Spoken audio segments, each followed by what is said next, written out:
Okay, semalam kita dah try mic quality atau percubaan mic untuk indoor.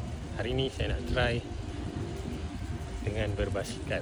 Benda ni mungkin anda akan lakukan sebab ialah bone conduction atau open ear punya teknologi ni kita guna untuk berbasikal sebab dia boleh dengar surrounding.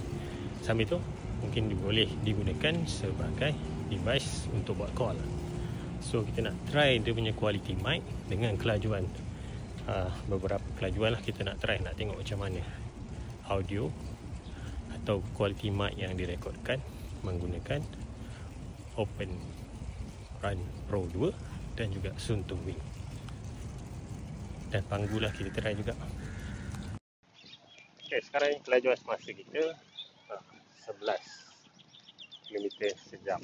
Macam mana percubaan suara 1, 2, 3, 4, 5, 6, 7, 8, 9, 10. A, B, C, D, E, F, G, H, I, J, K, L, M, N, O, P, Q, R, S, T, U. Sebelum sikit. Okay, 10 km sejam. Percubaan suara 1, 2, 3. Percubaan suara 1, 2, 3. A, B, C, D, E, F, G, H, I, J, K, L, M, N, O, P, Q, R, S, T, U, V, W, X, Y, Z.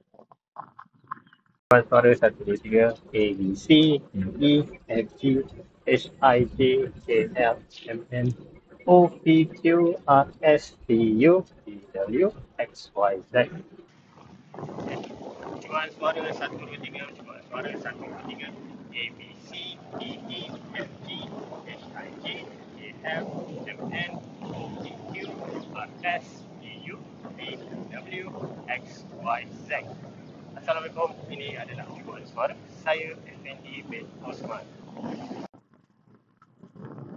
Percubaan suara 1, 2, 3, percubaan suara 1, 2, 3, A, B, C, D, E, F, G, H, I, J, K, L, M, N, O, P, Q, R, S, T, U, V, W, X, Y, Z.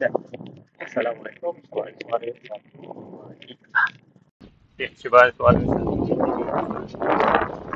A, B, C, D, E, F, G, H, I, J, K, L, M, N, O, P, Q, R, S, T, U, V, W, X, Y, Z.